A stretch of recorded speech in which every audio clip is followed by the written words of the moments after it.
Salam alaikum. वालेकुम वालेकुम सलाम। सलाम। वालेकुम सलाम। அவுதுபில்லாஹி மினஷ் ஷைத்தானிர் ரஜீம். பிஸ்மில்லாஹிர் ரஹ்மானிர் ரஹீம். இன்ஷா அல்லாஹ் இன்னைக்கு நம்முடைய வாழ்வின் நோக்கம் என்ன அப்படிங்கிறத பத்தின விஷயங்களை நான் ஷேர் பண்றேன். நமது வாழ்வின் நோக்கம் அப்படின்னு எடுத்துக்கிட்டோமாக்கும் நம்ம ஆன்மாவா இருந்தோம்ல, அதுல இருந்து இன்ஷா அல்லாஹ் பார்க்கலாம். 7ல் 172ல கடவுளை பற்றி இயல்பான அறிவுடன் தான் நாம் பிறந்துள்ளோம் அப்படிங்கிற உபதலைப்புல ஆதமுடைய வழி வந்தவர்கள் அனைவரையும் இரட்சகர் ஒன்று திரட்டி அவர்களையே சாட்சியாக வைத்ததை நினைவு கூர்ந்திடுவீராக. நான் தான் உங்களுடைய இரட்சகர் அல்லவா? அவர்கள் அனைவரும் கூறினர், ஆம், நாங்கள் சாட்சி பகர்கின்றோம். ஆகவே உயிர்த்தெழுப்பப்படுகின்ற நாளன்று இது குறித்து நாங்கள் அறியாதவர்களாக இருந்தோம் என்று நீங்கள் கூற இயலாது. அப்ப இது எப்ப நடக்குதுன்னா, கலகத்துக்கு அப்புறம் நம்மள 4 பிரிவினர்களா வகைப்படுத்துனதுக்கு அப்புறம் ஆன்மாவா இருக்கும்போது அல்லாஹ் நமக்கு ஒரு உள்ளுணர்வு இயற்கை உள்ளுணர்வு கொடுத்தேன்னு சொல்றாங்க. அப்ப நம்மள எல்லாத்தையும் கூப்பிட்டு அல்லாஹ் கேட்டு நாங்க சாட்சி பகர்கின்றோம் அப்படிங்கிறது நம்ம சொல்றோம். அதாவது இரட்சகர் ஒன்று திரட்டி அவர்களையே அவர்களுக்கு சாட்சியாக வைத்ததை நினைவு கூர்ந்திடுவீராக. நான் தான் உங்களுடைய இரட்சகர் அல்லவா அப்படின்னு. அப்ப இது நான் சாத்தான் தனக்கும் அதிகாரம் இருக்குன்னு பிரகடனை இது பண்ணதுக்கு அப்புறம் அல்லாஹ் முதல் வாய்ப்பை வழங்கும் போது வானவர்கள் மட்டும் இது பண்றாங்க. அல்லாஹ்வுக்கு மட்டும்தான் சக்தி இருக்குன்னு இது பண்றாங்க. 2வது வாய்ப்பை இந்த விலங்குகள், மரங்கள், சூரியன் இந்த மாதிரி படைப்பினங்கள்லாம் 2வது வாய்ப்பை யூஸ் பண்ணிக்கிறாங்க. நம்ம தான் நான் போய் பார்த்து தெரிஞ்சுட்டு வந்திருக்கோம், வர்றோம் அப்படின்ட்டு சொல்றவங்க தான் மனிதர்களும். ஜின்கள் சாத்தானுடைய சாத்தான அதிகமா சார்ந்திருக்கிறவங்க ஜின்களா இருக்காங்க. அப்ப இந்த கலகத்துக்கு அப்புறம் அல்லாஹ் நம்மள நம்ம கிட்ட ஒரு பிரமாணம் வாங்கிக்கிட்டு நம்ம என்ன பண்றாங்கன்னா, ஒரு ரெப்பாசிட்டரியில நம்மள ஆன்மாவா வச்சிடுறாங்க. 2வதா என்ன நடக்குதுன்னா, அந்த ஆன்மாவா நம்ம இருக்கும்போது கர்ப்பத்துல நம்ம அம்மாவோட உடல்ல இணைக்கப்படுறது அதுதான் அந்த ஆன்மாவை அல்லாஹ் இந்த உலகத்துக்கு அனுப்புறதுக்கு இது பண்றது 2வது நிலையா இருக்கு. அந்த இடத்துல தான் நம்மளுடைய விதி, ஆயுளை, நம்மளுடைய தாய் தந்தை, நம்ம எந்த சமூகம், எந்த இடத்துல எல்லாமே அந்த இடத்துல தான் நிர்ணயமாகுது. அதுக்கப்புறம் 3வதா இருக்கிறது இந்த உலக வாழ்க்கை. அதுக்கப்புறம் நம்ம பிறந்து வந்ததுக்கு அப்புறம் இப்ப வாழ்ற வாழ்க்கை தான் 3வதான ஒரு இதா இருக்கு. இந்த விஷயங்களெல்லாம் அல்லாஹ் ஏன் அவர் ஆன்மாவா இருந்து நான் அதுக்கப்புறம் மறுபடியும் மரணத்துல ஆழ்த்தி மறுபடியும் நம்மள வாழ்வுக்கு கொண்டு எதுக்கு இதெல்லாம் அல்லாஹ் பண்றாங்க அப்படின்னு பார்த்தா, 67ல 2வது வசனத்துல அல்லாஹ் சொல்றாங்க, நம்முடைய வாழ்வின் நோக்கம் அப்படிங்கிற உபதலைப்புல உங்களுக்கிடையில் சிறப்பாக செயல்படக்கூடியவர்கள் யார் என்பதை பிரித்தறியும் நோக்கத்திற்காக மரணத்தையும் வாழ்வையும் படைத்த அந்த ஒருவர். அவர்தான் எல்லாம் வல்லவர், மன்னிக்கின்றவர். அப்ப அந்த கலகத்துல ஒரு சில மீட்டுக்கு தகுதியான ஒரு சில ஆன்மாக்களும் இருக்குது அப்படிங்கிறத அல்லாஹ் அறிஞ்சவங்களா இருக்கனால, அது உங்களுக்கு அந்த வாய்ப்பை கொடுக்கணும் அப்படின்னு அல்லாஹ் நினைச்சதுனால நமக்கு இந்த ஒரு மரணத்தை ஏற்படுத்தி அதுக்கப்புறம் நமக்கு இந்த வாழ்வை கொடுக்குறாங்க. அப்ப நமக்குள்ள சிறப்பா செயல்படக்கூடியவங்களை மீட்கிறதுக்காக தான் அல்லாஹ் இந்த வாழ்வை தந்திருக்காரு. மீட்டுக்க தகுதியான ஆன்மாக்களும் அப்ப இருக்குதுன்னு அல்லாஹ் அறிஞ்சிருக்காரு. வானவர்கள் கிட்ட கூட அல்லாஹ் சொல்லுவாங்க, நீங்க அறியாததை நான் அறிகிறேன் அப்படின்னு சொல்லுவாங்க வானவர்கள் கிட்ட. அதே மாதிரி 6வது அத்தியாயத்துல 149வது வசனத்துல, நான் நாடி இருந்தால் உங்கள் அனைவரையும் நடத்தி இருக்க முடியும்னு அல்லாஹ் சொல்றாங்க. அப்புறம் 5:48 உங்க எல்லாத்தையுமே நம்பிக்கை கொண்ட ஒரே கூட்டமாக ஆக்கியிருக்க முடியும்னு எல்லாம் சொல்றாங்க. அப்ப ஏன் இதெல்லாம் பண்ணல அப்படின்னு எனக்கு தோணும். எனக்கு பொழுதோட அப்ப ஏன் அல்லாஹ் வழி நடத்தல அப்படின்னு எனக்கு தோணிட்டே இருக்கும். அதே மாதிரி ஆன்மாவா இருக்கும்போது ஏன் அல்லாஹ் தேர்ந்தெடுக்கும் சுதந்திரத்தை நமக்கு கொடுக்குறாரு? அப்பவே நம்ம அல்லாஹ்வுடைய ஒரு அடியாரா தானே இருக்கிறோம், நம்மள கண்ட்ரோலாவே அல்லாஹ் வச்சிருந்திருக்கலாம்ல அப்படிங்கிறது மாதிரியும் எனக்கு தோணும். அப்ப அது நான் அடிக்கடி அந்த மாதிரி யோசிக்கும் போது ஒரு சில சமயம் நான் அந்த இன்ட்ரோடக்ஷன்லாம் வந்து எடுத்து படிக்கும்போது எனக்கு அங்கே என்ன புரிதல் கிடைச்சதுன்னா கடவுளுக்கு வந்து இயந்திர மனிதர்களின் தேவையில்லை. கடவுளுக்கு வந்து இயந்திர மனிதர்களின் தேவையில்லை. கடவுளோட படைப்புகளுக்கு சுயமான மனங்கள் உள்ளன. சுதந்திரம் என்பது கடவுளின் படைப்புகளுக்கு அவருடைய பரிசா இருக்குது. அப்படிங்கிற மாதிரி அந்த இருந்துச்சு அதுல. அதே மாதிரி கடவுளின் படைப்புகள், அதாவது இங்க வந்து வானவர்களை தான் மென்ஷன் பண்றாங்க. அந்த வானவர்கள் வந்து கடவுளுடைய எல்லையில்லாத மகத்துவத்தை போற்றி நன்றி செலுத்தும் முகமாகவே அவருக்கு பணி செய்கின்றனர் என்ற வியப்பூட்டும் உண்மையை கடவுளின் படைப்புகளில் உள்ள மிக சிறுபான்மையினரின் கலகம் தெளிவாக எடுத்துக்காட்ட உதவி செய்கின்றது.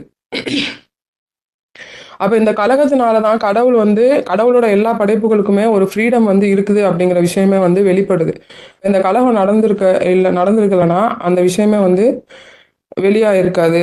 நம்ம வந்து ஒரு சுதந்திரத்தோட தான் நம்ம வந்து அல்லாஹ்வோட அடியார்களா நம்ம இருந்தாலும் அல்லாஹ் வந்து நமக்கு ஒரு ஃப்ரீடம் கொடுத்துருக்காரு அப்படிங்கிற விஷயமே வந்து தெரிய வந்திருக்காது.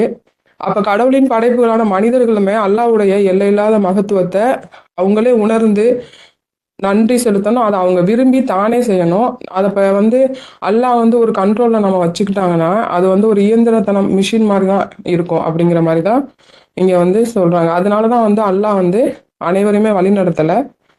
ஏன்னா அந்த சுதந்திரம் இருக்கிறனால அதை சரியான விஷயங்களை தேர்ந்தெடுத்து சரியான பாதையில் அல்லாஹ்வுடைய மகத்துவத்தை உணர்ற அந்த வேலையை வந்து நம்ம ஆன்மாக்கள் நம்ம தான் பண்ணணும் அப்படிங்கிறது தான் இங்கே எனக்கு புரியுது. அப்ப அல்லாஹ்வோட வல்லமையும் மகத்துவத்தையும் உணர்ந்து அல்லாஹ் விரும்புகிற மாதிரி சிறப்பாக செயல்பட வேண்டிய அந்த பொறுப்பை நம்ம கிட்ட தான் இருக்குது. அதுக்கு இந்த பொறுப்பை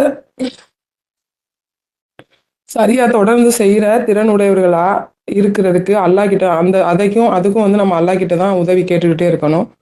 அதே மாதிரி இன்னொரு வசனத்துல நமது வாழ்வின் நோக்கம் அப்படின்ற உபதலைப்புல என்னை மட்டுமே வழிபடுவதற்காகவே அன்றி ஜின்களையும் மனிதர்களையும் நான் படைக்கவில்லைன்னு அல்லாஹ் சொல்றாங்க. அப்ப அல்லாஹ் மட்டும் தனித்து வழிபட்டு சிறப்பா செயல்பட்டு நம்மளை இன்ஷா அல்லாஹ் மீட்டுக்கொள்வோம். அதுக்காக தான் அல்லாஹ் வந்து நமக்கு இந்த வாழ்க்கையை கொடுத்துருக்காங்க. அதே மாதிரி நம்மளை படைச்சிட்டு நம்ம சரியான பாதைகளையோ சரியான வழிகாட்டலையோ நம்மளே கண்டுபிடிச்சு நம்மளே காப்பாற்றிக்கணும் அப்படிங்கிற மாதிரியும் அல்லாஹ் வந்து நம்மளை அப்படியே வந்து விட்டுறலை. நமக்கான எல்லா விஷயங்களையுமே அல்லாஹ் பண்றாங்க. ஸ்டார்டிங்ல சொன்ன மாதிரி தான் இயற்கை உள்ளுணர்வு கடவுள் மட்டும்தான் அப்படிங்கிற உள்ளுணர்வு எல்லா மனிதர்களுக்குமே இருக்கும். அதை கொடுக்குறாங்க. அதுக்கப்புறம் 16:78 அல்லாஹ் என்ன சொல்றாங்கன்னா, எதையும் அறியாதவர்களாக உங்களை உங்கள் தாயார்களுடைய வயிறுகளில் இருந்து கடவுள் வெளியே கொண்டு வந்தார். மேலும் நீங்கள் உண்மையுணரும் இயல்புடையவர்களாக இருக்கும் பொருட்டு உங்களுக்கு செவி புலனையும் கண் பார்வையையும் மூளைகளையும் அவர் வழங்கினார். அப்ப நம்மளை வழிகாட்டலை பெறதுக்காக தான் அல்லாஹ் வந்து செவி புலனையும் கண்களையும் மூளைகளையும் வழங்கியிருக்கிறதா சொல்றாங்க. செவி வழியாகவும் கண்கள் வழியாகவும் தான் நம்ம கற்றல் வந்து கத்துக்கிறோம் பார்த்து எல்லாத்தையுமே. இப்ப கண்கள் வழியா பார்க்கறது வழியா தான் அல்லாஹ்வுடைய வல்லமைகளை நம்மளால தெரிஞ்சுக்க முடியுது. அல்லாஹ்வுடைய மற்ற படைப்புகள் எல்லா விஷயங்களுமே அல்லாஹ்வுடைய சான்றுகள் எல்லாத்தையுமே நம்ம தெரிஞ்சுக்கிறோம். செவி வழியா தான் வந்து நம்ம கண்டிப்பா வந்து ஒரு விஷயத்த தெரிஞ்சுக்கிறோம். ஏன்னா இப்ப அந்த நபி காலத்துலலாம் வந்து நபியை வந்து கேட்டு வந்து தான் அவங்க நபி சொல்றதை கேட்டு தான் அவங்க வந்து கண்டிப்பா நம்பிக்கை கொண்டிருப்பாங்க. ஏன்னா நாங்கள் செவியேற்றோம் நாங்கள் கீழ்ப்படிந்தோம் அப்படின்னு ஒரு துவா கூட இருக்கு.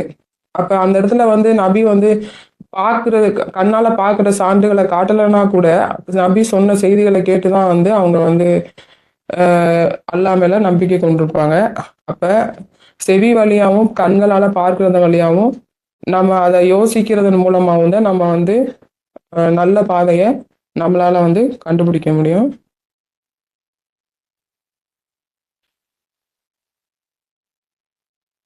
அதே மாதிரி இந்த உலகம் வானம் பூமி அல்லாவோட படைச்ச மற்ற உயிரினங்கள் இது எல்லாத்தையுமே வந்து அல்லாவுடைய வல்லமையை புரிஞ்சுக்கிறதுக்கு நம்ம பார்க்கறதுக்கு நமக்கு அல்லா கண்களை கொடுத்துருக்குறாங்க.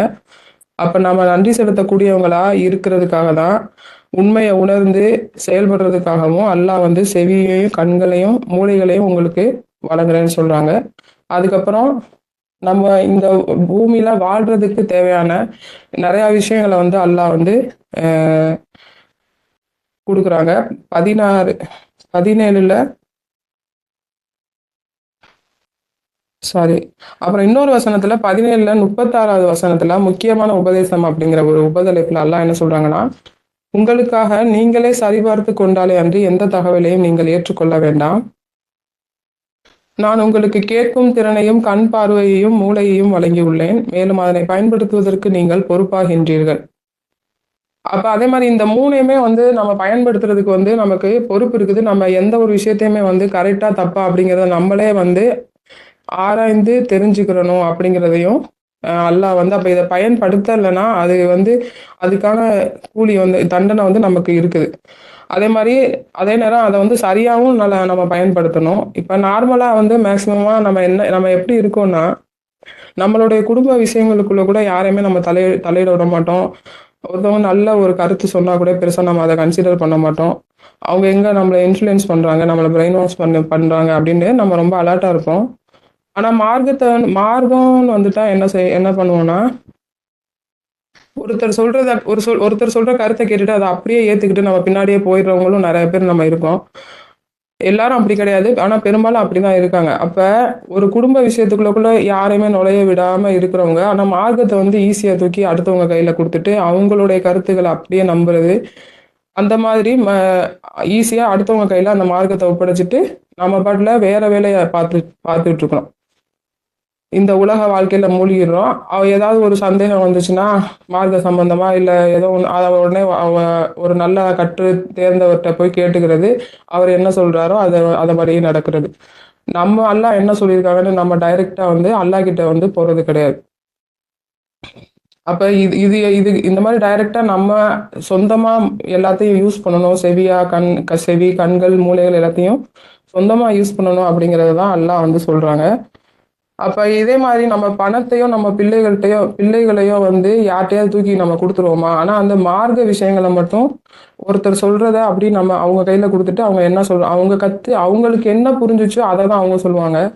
அதே விஷயம் நம்மளுக்கு வேற மாரி புரியலாம். அப்ப நம்ம மார்க்கத்த பொறுத்தவிட நம்ம குடும்ப விஷயங்கள எப்படி நம்ம பார்த்துக்கிறோமோ, நம்ம குழந்தைகள், நம்ம பணத்த எல்லாத்தையுமே நம்ம தான் வந்து மேனேஜ் பண்றோம். நம்ம தான் ஹேண்டில் பண்றோம். அதே மாரி மார்க்கத்தையுமே வந்து நம்ம கையில தான் நம்ம வச்சுக்கணும். அதுக்கு தான் வந்து அந்த அல்லாஹ் குடுத்த விஷயங்கள அந்த செவிப்புலன வச்சு நமக்கான தேர்வ நாம தான் எழுதணும். அதே மாரி யார் சொல்றதையும் கேட்கக்கூடாதுன்னு அர்த்தம் கிடையாது. மத்தவங்க ஒப்பீனியன காது குடுத்து கேட்கிற அளவுக்கு ஓப்பன் மைண்டோட தான் இருக்கணும். அப்பதான் நம்மளால நெறைய கத்துக்க முடியும். அதுலேருந்து சரியானத தேர்ந்தெடுக்க வேண்டிய பொறுப்பு நம்மகிட்ட இருக்குது. மத்தவங்க சொல்றத 1% கூட ஏத்துக்காமயும் சில பேர் இருக்காங்க.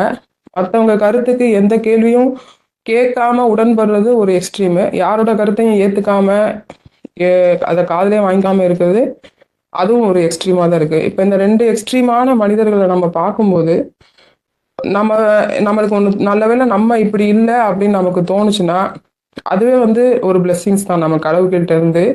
ஒருத்தவங்க சொல்றத கேட்கவே இல்லாதது ஒரு ஒரு என்னைய பொறுத்தவரை அது ஒரு குறையா தான் நான் பார்க்குறேன். அதே மாரி ஒருத்தவங்க கிட்ட எல்லாத்தையுமே கேட்டு, எல்லாத்தையுமே ஒருத்தவங்க கிட்ட ஒப்படைக்கிறது, சொந்தமா, சுயமா முடிவு எடுக்காம இருக்கிறதும், அதுவும் ஒரு குறையா தான் இருக்கு. இது 2 மாரியுமே நம்ம இல்ல அப்டின்னா, அது வந்து அல்லாஹ் தான் நம்மள அந்த மாரி வச்சிருக்காங்க. அது நம்மளுடைய இதனால, நம்மளுடைய சாமர்த்தியத்தினால அது வந்து கிடைச்சது கிடையாது. அதே மாரி பணம், பொருள் சார்ந்த ஆடம்பரங்கள் மட்டும் தான் வந்து கடவுள்கிட்ட இருந்து வந்த அருட்கொடைகளா இருக்கணும் அப்டிங்கிற அவசியம் இல்ல. ஒரு குணநலன்கள் கூட ஒரு அருட்கொடையா தான் இருக்குது கடவுள்கிட்ட. கடவுள்கிட்ட இருந்து வர அருட்கொடையா தான் இருக்குது. 19ல 13ல ஜான பத்தி சொல்லும்போது, இரக்கம் மற்றும் தூய்மையை கொண்டு கொடையளித்தோம் அல்லாஹ் சொல்றாங்க. டேவிட்டுக்கு வந்து நல்ல சிந்தனை திறனை கொடையளித்தோம்னு சொல்றாங்க. சாலமனுக்கு சரியான புரிந்து கொள்ளுதலை கொடுத்தோம்னு சொல்றாங்க. அதே மாதிரி முகமது நபிய பார்த்து என்ன சொல்றாங்கன்னா, கடவுளின் கருணையினால் தான் அவர்கள் பால் இரக்கமுள்ளவராக நீர் ஆகினீர் அப்படின்னு சொல்றாங்க. அது மாரி இன்னொரு இடத்துல முகமது நபிய பத்தி ஒழுக்க குணத்தை கொண்டு நீங்கள் கொடையளிக்கப்பட்டுள்ளேன்னு சொல்றாங்க. அப்ப குணநலன்கள் கூட அல்லாஹ் கிட்ட இருந்து ஒரு அருட்கொடையா தான் இருக்குது. அந்த அந்த ஒருவேளை அல்லாஹ் வந்து விரும்புற அந்த குணநலன்கள் நம்ம கிட்ட இல்லைனாலுமே நம்ம வந்து நிறைய பிரச்சனைகளை நம்ம ஃபேஸ் பண்ண தான் செய்வோம்.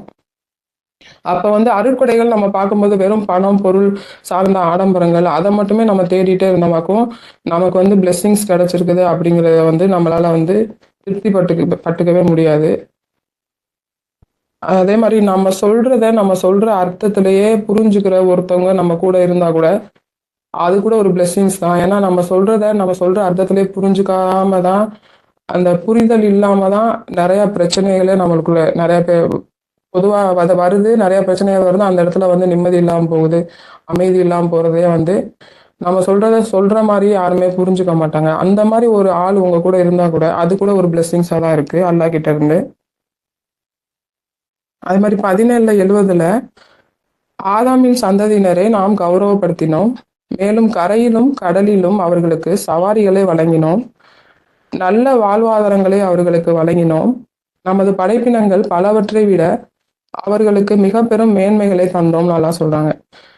இந்த வசனத்தை படிக்கும்போது தான் எனக்கு என்ன தோணுச்சுன்னா, இப்ப நம்ம வருந்தி திருந்தின படைப்பா இருந்தா விலங்குகள், இது மரங்கள், மற்ற எல்லா உயிரினங்கள் எல்லாமே வந்து எப்படி இருக்கு, நம்மள அல்லாஹ் எப்படி வச்சிருக்காங்க அப்படின்லாம் அது அது இந்த வசனத்தை படிக்கும்போது தான் யோசிச்சு பார்க்கும்போது அல்லாஹ் சொல்றது எவ்வளவு சத்தியமான வார்த்தையா இருக்குது அப்படிங்கிற மாதிரி ஒரு புரிதல் வந்துச்சு.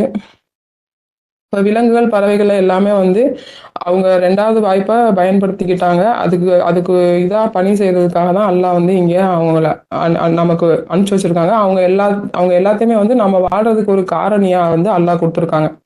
இப்ப நம்ம வந்து என்ன பண்ணிட்டு வந்திருக்கோம்னா, நம்ம போய் தெரிஞ்சுக்கிட்டு வரோம் அப்படின்னு சொல்லிட்டு வந்திருக்கோம். ஆனா அல்லாஹ்வுடைய வல்லமையை புரிஞ்சுக்கிட்ட படைப்புகளை வந்து நம்ம வாழ்றதுக்கான காரணிகளா இருக்குது. அதே மாதிரி அல்லாஹ்வுடைய அதிகாரத்தை வந்து உடனடியா உணர்ந்து அக்செப்ட் பண்ண வானவர்களுமே நம்மளை பாதுகாக்கிறாங்க. அல்லாஹ்வுடைய கட்டளைகளை ஏற்று நமக்கான எல்லா விஷயங்களையுமே அவங்க பண்றாங்க. 37:164 கூட வானவர்களை பத்தி என்ன வருதுன்னா, எங்களில் ஒவ்வொருவருக்கும் குறிப்பிட்டதொரு பணி இருக்கின்றது. நாங்கள் காற்றை ஓட்டுவதற்கு, மேகங்களை கலக்குவதற்கு, வாழ்வாதாரங்களை பகிர்ந்தளிப்பதற்கு, தூது செய்திகளை ஒப்படைப்பதற்கு, நற்செய்திகளை, அத்துடன் எச்சரிக்கைகளை.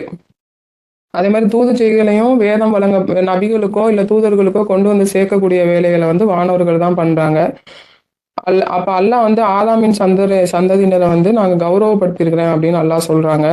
அப்ப நம்மளுக்கு படைச்சு நம்மளுக்கு எல்லா விதமான விஷயங்களையும் கொடுத்து நம்மளை கௌரவப்படுத்தியிருக்காங்க அல்லாஹ். ஆனா நம்ம வந்து பெரிய தப்பை பண்ணிட்டு வந்திருக்கோம். ஆனா நமக்கு அல்லாஹ் வந்து இவ்வளவு விஷயங்களை பண்றாங்க அப்படின்ட்டு யோசிக்கும் போது உண்மையிலே வந்து அது சொல்றதுக்கு வார்த்தைகளே இல்லை.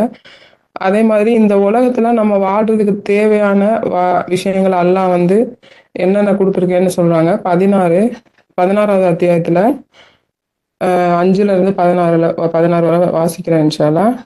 உங்களுக்கு கதகதப்பை வழங்குவதற்கும் மற்ற பல பயன்களுக்காகவும் அவ்வாறே உணவுக்காகவும் கால்நடைகளை உங்களுக்காக அவர் படைத்தார். உங்கள் ஓய்வின் போதும் நீங்கள் பயணிக்கும் போதும் அவை உங்களுக்கு சொகுசையும் வழங்குகின்றன. மிகுந்ததொரு சிரமத்துடன் அன்றி உங்களால் சென்று சேர முடியாத இடங்களுக்கும் அவை உங்களுடைய சுமைகளை சுமந்து செல்கின்றன. மேலும் குதிரைகளையும் கழுதைகளையும் கோவேறு கழுதைகளையும் சவாரிக்காகவும் சொகுசுக்காகவும் அவர் படைத்தார். கூடுதலாக நீங்கள் அறியாதவற்றையும் அவர் படைக்கின்றார். உங்கள் பானத்திற்காகவும் உங்கள் பயன்பாட்டிற்கென மரங்களை வளர்ப்பதற்காகவும் அவர் விண்ணில் இருந்து தண்ணீரை இறக்கி அனுப்புகின்றார். அதனை கொண்டு அவர் உங்களுக்காக பயிர்கள், ஒலிவம், பேரீச்சை, திராட்சை மற்றும் அனைத்து கனி வர்க்கங்களையும் விளைவிக்கின்றார். அத்துடன் இரவையும் பகலையும் சூரியனையும் சந்திரனையும் உங்களுக்கு பணி செய்வதற்காக அவர் ஆக்கினார்.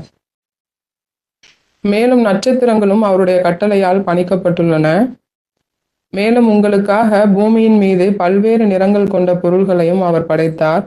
மேலும் சமுத்திரத்தை உங்களுக்கு பணி செய்வதற்காக ஆக்கினார். அதிலிருந்து மிருதுவான இறைச்சியை நீங்கள் உண்ணுகின்றீர்கள். நீங்கள் அணிந்து கொள்ளும் ஆபரணங்களை எடுத்துக்கொள்கின்றீர்கள். உங்கள் வணிக பலன்களுக்காக கப்பல்களை அவர் ஆக்கினார். உங்களுடன் சேர்ந்து தவறி விழுந்து விடாதிருக்கும் பொருட்டு மலைகளையும் நீங்கள் வழிகாட்டப்படும் பொருட்டு ஆறுகளையும் நெடுஞ்சாலைகளையும் அமைத்தார். அடையாளங்களையும் நட்சத்திரங்களையும் போக்குவரத்துக்கு பயன்படுத்தப்படுவதற்காக. கடவுளின் ஆசிகளை நீங்கள் எண்ணினால் நீங்கள் முழுமையாக உள்ளடக்கிவிடும் சாத்தியம் கிடையாது. அப்ப இது மாதிரி நிறைய விஷயங்களே குரான்ல நிறைய இருக்கு. நான் ஓரளவு குறிப்பிட்ட விஷயங்கள் தான் நான் எடுத்திருக்கேன். நம்மளை படைச்சு நம்மளுக்காக வந்து அல்லாஹ் வந்து இவ்வளோ விஷயங்களை வந்து அல்லாஹ் கொடுத்துருக்காங்க. இது எதுக்குன்னா, அந்த மீட்டுக்க தகுதியான ஒரு சில எண்ணிக்கையிலான மக்களை காப்பாத்துறதுக்காக தான் அல்லாஹ் வந்து இந்த உலகத்தை படைச்சு இன்னும் நிறைய பெரிய விஷயங்களெல்லாம் நமக்காக பண்ணியிருக்காங்க.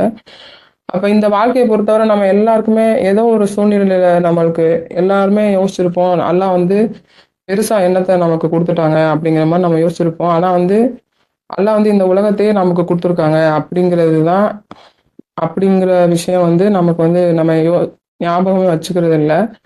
அப்ப அல்லாஹ் குடுத்த இந்த உயிர், ஆன்மா, இந்த அழகான உடல், சிந்திக்கும் திறன், வாழ்வாதாரங்கள், தூதர்கள், இது வேதம் இது அனைத்திற்குமே நன்றி செலுத்தக்கூடிய மக்களா நம்ம எப்பவுமே இருக்கணும். அது மாரி 50ல 16ல அல்லாஹ் என்ன சொல்றாங்கன்னா, நாமே மானிடனை படைத்தோம். மேலும் அவன் தனக்குள் கிசுகிசுத்துக் கொள்வது என்ன என்பதையும் நாம் அறிவோம். அவனுடைய பிடரி நரம்பை விடவும் அவனுக்கு மிகவும் நெருக்கமாக நாம் இருக்கின்றோம் அப்படின்னு அல்லாஹ் சொல்றாங்க. இது வந்து அல்லாஹ் வந்து நமக்கு குடுக்குற பாதுகாப்பு. அல்லாஹ் வந்து நம்மளுக்கு எவ்வளோ அருகில இருக்காங்க அப்படிங்கிறது தான் இந்த வசனம் வந்து சொல்லுது. இப்ப பிடரி நரம்பு அல்லாஹ் ஏன் குறிப்பிட்டு சொல்றாங்க அப்படின்னு பார்த்தீங்கன்னா, இப்ப இந்த நரம்பு வந்து தான் கழுத்துல இருக்கிற மிகவும் முக்கியமான பெரிய இரத்த நாளமா இருக்குது. இது வந்து மூளை மற்றும் தலையிலிருந்து ஆக்ஸிஜன் குறைந்த இரத்தத்த இதயத்துக்கு திரும்பி கொண்டு போகுது. அதாவது மூளைக்கும், இதயத்துக்கும் டைரக்ட்டா இந்த நரம்பு வந்து இருக்குது. மூளையிலிருந்து வந்து ரத்தம் இதயத்துக்கு திரும்புற முக்கிய வழியா இது இருக்குது. அதனால வந்து இது உயிருடன் தொடர்புடைய பாதைன்னு இத சொல்றாங்க. அதே மாரி கழுத்து பகுதி வந்து மிகவும் வந்து சென்சிட்டிவ் ஆனதுன்னு சொல்றாங்க. அங்கே தான் வந்து நெறைய முக்கிய நரம்புகள், மூச்சுக்குழாய், இரத்த நாளங்கள் இது எல்லாமே இருக்குன்னு சொல்றாங்க. அதனால கழுத்து பகுதியும் மனிதர்களோட உடல்ல மிகவும் முக்கியமான உயிர் பகுதின்னு சொல்றாங்க.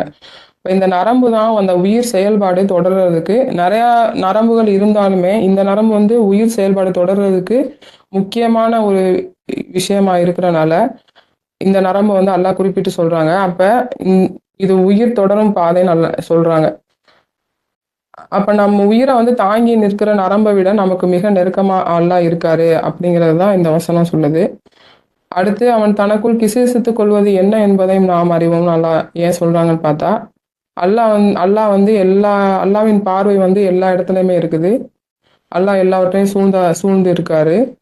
அப்ப நம்ம இந்த விஷயம் வந்து எதை சொல்ல வருதுன்னா, நம்ம சிந்திக்கிறது, நம்ம யோசிக்கிறது, நம்ம என்ன யோசிக்கிறோம், இது எல்லாமே வந்து அல்லாஹ்வுக்கு தெரியும். நம்ம அல்லாஹ் கிட்ட இருந்து எதையுமே மறைக்க முடியாது. ஆழ் மனதின் எண்ணங்களை கூட அறிஞ்சவரா நான் இருக்கேன்னு அல்லாஹ் சொல்றாங்கல்ல. அததான் அப்போ நம்மளுடைய உயிரையும் விட மிக அருகில வந்து அல்லாஹ் நமக்கு இருக்காங்க. நம்ம என்ன நினைக்கிறோம், நம்ம யார்கிட்டயுமே சொல்லாத விஷயங்கள் கூட அல்லாஹ்வுக்கு தெளிவா தெரியும் அப்படிங்கிறது தான் இந்த வசனம் வந்து சொல்ல வர விஷயம். அவர் வந்து நம்ம முழுமையா பார்த்துக்கிட்டே இருக்கிறாரு. நம்ம என்ன நிலைமையில இருக்கிறோம் எல்லாமே அவருக்கு தெரியும். அப்ப இந்த வசனம் நமக்கு குடுக்குற 2 உணர்வு என்னன்னா, நம்ம வந்து தனியா இல்ல, நம்ம கூட அல்லாஹ் இருக்காரு அப்படிங்கிறத வந்து நம்பிக்கையாளர்களுக்கு வந்து அந்த ஒரு தைரியத்த தான் அது குடுக்கும். அந்த பயத்த குடுத்து அவங்கள வந்து கரெக்ட்டா நடக்கிறதுக்கு உண்டான விஷயத்த பண்ணும். தவறு செய்பவர்களுக்கு வந்து இது ஒரு எச்சரிக்கையா இருக்குது. நம்ம எதையுமே அல்லாஹ் கிட்ட இருந்து மறைக்கவே முடியாது அப்படிங்கிறது தான் இந்த வசனத்துல இருந்து நான் புரிஞ்சுக்கிறது. அதுக்கப்புறம் உயிரும் ஆன்மாவும் ஒண்ணா வேற வேறயா அப்படிங்கிற மாரி எனக்கு ஒரு டவுட் வந்துச்சு. அப்ப நான் நல்லா தேடி பார்க்கும்போது எனக்கு புரிஞ்சது என்னன்னா, உயிர் வந்து என்னன்னா உடலை இயங்க வைக்கும் சக்தி அப்படின்னு சொல்றாங்க. அதாவது சுவாசம், இதய துடிப்பு, நம்மளுடைய உணர்வு இது எல்லாமே வந்து உயிர் இருக்கிறனால தான் நடக்குது. உயிர் போனா வந்து உடல் வந்து செயல்படாது. அப்ப ஆன்மா அப்படிங்கிறது என்னன்னு பார்த்தோமாக்கும், அப்ப நான் அப்படின்னு சொல்றோம்ல, அதாவது நம்மளோட ஐடென்டிட்டி, நம்மளுடைய நினைவு, எண்ணங்கள், உணர்ச்சிகள், நல்லது கெட்டத உணரும் தன்மை, இது எல்லாமே வந்து ஆன்மாவா இருக்குது. இப்ப நம்ம இது எடுத்துக்காட்டுக்கு என்ன சொல்லணும்னா, இப்ப ஒருத்தர் வந்து கோமால இருக்கும்போது, அ அவர பத்தி நம்ம விசாரிக்கும்போது நம்ம என்ன கேட்போம்னா, அவருக்கு நினைவு திரும்பிருச்சான்னு தான் கேட்போம். ஆனா அவர் கோமால வந்து உயிரோட தானே அப்ப இருக்காரு அவரு. நினைவுகள இழந்திருக்கிறாரு அப்படிங்கிறது மாரி தான். அப்ப உயிரோட இருக்காரு, நினைவுகள் இல்லாம இருக்காரு. இப்ப ஜீசஸ கூட உதாரணமா சொல்லலாம். 4ல 157ல ஒரு அடிக்குறிப்புல, ஜீசஸ் அந்த உண்மையான அந்த நபர், அந்த ஆன்மா எந்த ஒரு நன்னெறியான மனிதருடைய மரணத்தையும் போல அதே விதமாக உயர்த்திக் கொள்ளப்பட்டார். அதனைத் தொடர்ந்து அவருடைய எதிரிகள் அவருடைய உயிருள்ள ஆனால் ஆன்மாவற்ற காலியான சடலத்தை கைது செய்து சித்திரவதைப்படுத்தி சிலுவையில் அறைந்தனர். அப்ப உயிர் ஆன்மா உடலை பத்தி நம்ம புரிஞ்சுக்கணும்னா, அவர் உயிர் இருக்குது ஆனா ஆன்மா இல்லாத உடலை தான் அவங்க வந்து கைப்பற்றி சித்திரவதைப்படுத்துறாங்க. இப்ப இத பத்தி எனக்கு இது படிச்சதுக்கு அப்புறமே எனக்கு புரியல. ரொம்ப டீட்டெயிலா ரொம்ப ஆழமா புரிஞ்சுக்கணும் அப்படின்னு யோசிக்கும்போது, நான் ஒரு சில இதுல சர்ச் பண்ணி பார்க்கும்போது, அது என்ன உதாரணம் சொல்றாங்கன்னா, இப்போ ஒரு ஒரு கார் எடுத்துக்கிட்டோம்னா, அதுல வந்து உடம்பு வந்து அந்த காரா இருக்குது. உயிர் வந்து பெட்ரோல். இப்ப பெட்ரோல் போட்டா தான் கார் வரும். ஆன்மா வந்து நம்ம அதுல போற நம்ம பயணி மாரி. அதாவது நம்ம தான். இப்ப பெட்ரோல் இல்லன்னா கார் வந்து ஓடாது. ஆனா நம்ம வந்து இருப்போம். அப்படியே தான் இருப்போம். அப்ப நம்ம பிறக்கறதுக்கு முன்னாடி ஒரு ஆன்மாவா நம்ம அல்லாஹ் கிட்ட இருந்தோம். உயிர் போனதுக்கு அப்புறம் இந்த உலகத்துல உயிர் போனதுக்கு அப்புறமும் நம்ம அல்லாஹ் கிட்ட ஒரு ஆன்மாவா போயிருவோம். அப்ப இந்த உலகத்துல வாழ்றதுக்காக தான் அல்லாஹ் வந்து அந்த உடம்பையும் உயிரையும் நமக்கு குடுக்குறாங்க. அப்ப இது எல்லாமே வந்து நம்மள மீட்டுக்கிறதுக்காக தான் அல்லாஹ் வந்து குடுத்துருக்காங்க. இதனால அல்லாஹ்வுக்கு வந்து எந்த ஒரு அதாவது உங்களுடைய தேவை எனக்கு எதுவுமே இல்ல அப்படின்னு தான் அல்லாஹ் ஒரு வசனத்துல கூட சொல்றாங்க. அப்ப எதுக்கு இவ்வளோ விஷயத்த அல்லாஹ் நமக்காக குடுத்துருக்காங்க அப்படிங்கிறத நம்ம உணர்ந்து நம்மளுடைய வாழ்வின் நோக்கம் என்ன? மறு உலகத்தை குறித்த விழிப்புணர்வோட நம்ம இன்ஷா அல்லாஹ் இந்த வாழ்க்கைய வந்து தொடர்ந்து கொண்டு போகணும். அல்ஹம்துலில்லாஹ். ஸலாமு அலைக்கும்.